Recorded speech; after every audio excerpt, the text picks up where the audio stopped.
Welcome back to win கமலும் தமிழும். பிரகாசிக்கும் இந்த மேடையைப் போலவே பிரகாசமாக பேசிக் கொண்டிருக்கிறார்கள் இலக்கியவாதிகள், எழுத்தாளர்கள், இயக்குனர்கள் கமலும் தமிழும். திரு எஸ். ராமகிருஷ்ணன் அவர்கள், நீங்கள் முதல் முறையாக சந்தித்த போது ஏற்பட்ட அனுபவங்கள், கலந்து கொண்ட விஷயங்கள்?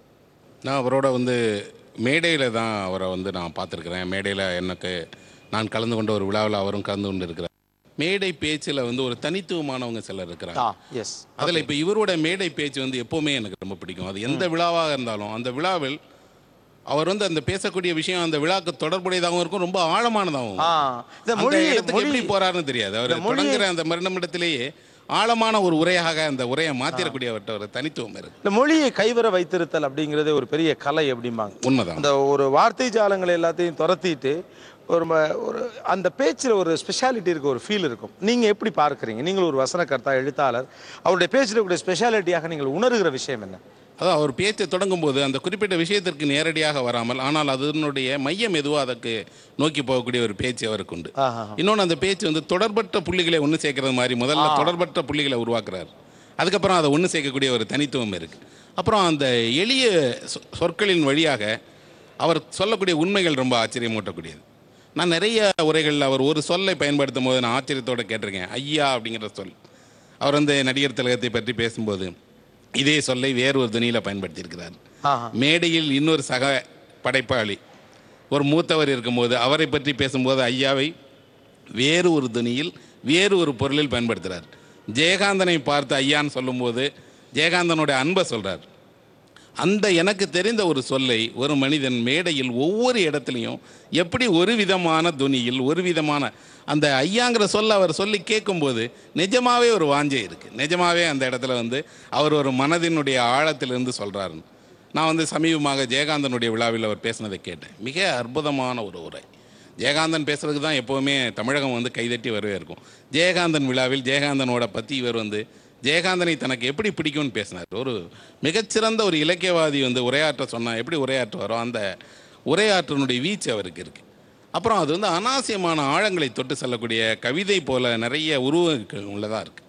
அது ஒருத்தருக்கு தன்னியல்பாகவும் அதே நேரத்தில் அவருடைய இப்போ ஐயா சொன்ன போல ஒரு படிப்பறிவு, ஆழ்ந்த சிந்தனை, அதெல்லாம் தாண்டி அவருக்கு இருக்கிற ஒரு தனித்துவம் எல்லாம் சேர்ந்து தான் அவருடைய அந்த உரையை தீர்மானிக்குது. அது ஒரு கேசட் ரிலீஸ் ஃபங்க்ஷனாக இருக்கலாம். இவங்களோட பசங்க அப்படிங்கிற படத்தோட ஒரு கேசட் ரிலீஸ் ஃபங்க்ஷனுடைய வீடியோவை பார்த்தேன்.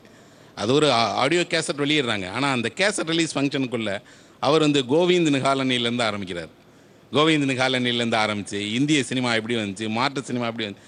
ஒரு தகவலாக எனக்கு ஆச்சரியமாக இருந்தது. தணிக்கை துறையினுடைய அதிகாரியாக கோவிந்த் நிகாலனி இருந்தார்.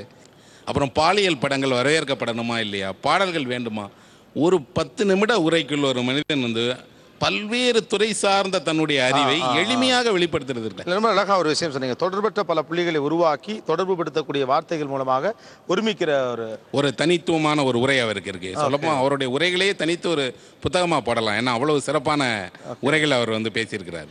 இல்லை, இப்போ நீங்கள் சொன்ன இந்த விஷயம் இருக்குல்ல, இது ரொம்ப அருமையான விஷயம் திரு எஸ். ராமகிருஷ்ணன். இதை இந்த ஷோலே ஹைலைட் பண்ணக்கூடிய ஒரு விஷயமும் கூட.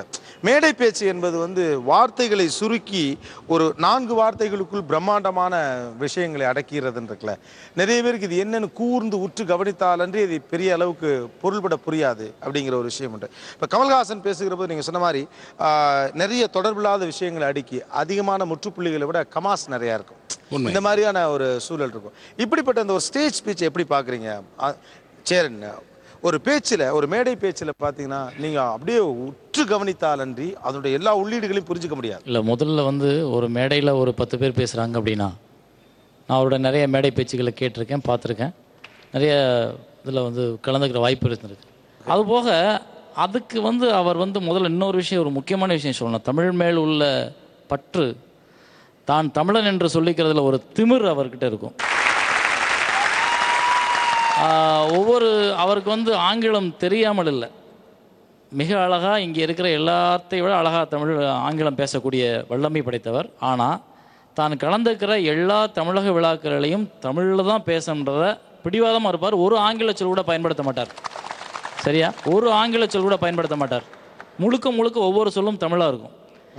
நாங்கள் எல்லாம் பேச கற்றுக்கிட்டதே நிஜமாக மேடையில் பேசும்பொழுது ஆங்கில வார்த்தைகளை தவிர்த்து பேசுகின்ற முடிவுக்கு வந்ததே அவருடைய பேச்சுக்களை கேட்டதுக்கு அப்புறம் தான்.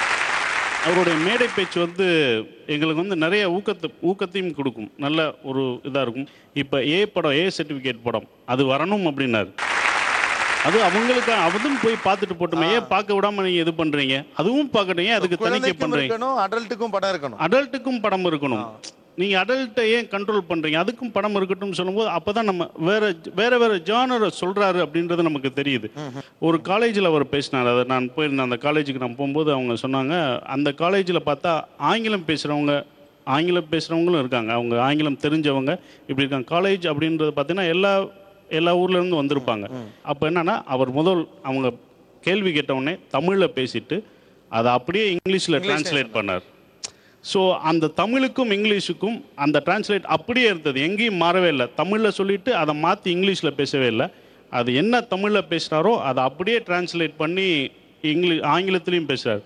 அதெல்லாம் நாங்கள் பிரமிப்பாக பார்க்க தான் முடியும். அது எங்களால் கனவுல கூட அது அப்படி பேச முடியாது. அது இன்னும் பிரமிப்பாக பார்த்துட்டு தான் இருப்போம்.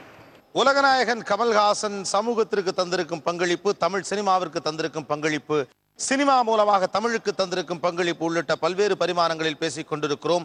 ரின், கமலும் தமிழும் பிரகாசிக்கும் ஒரு சிறிய இடைவேளைக்கு பிறகு. ரின், கமலும் தமிழும் ஒரு சிறிய இடைவேளைக்கு பின் தொடரும்.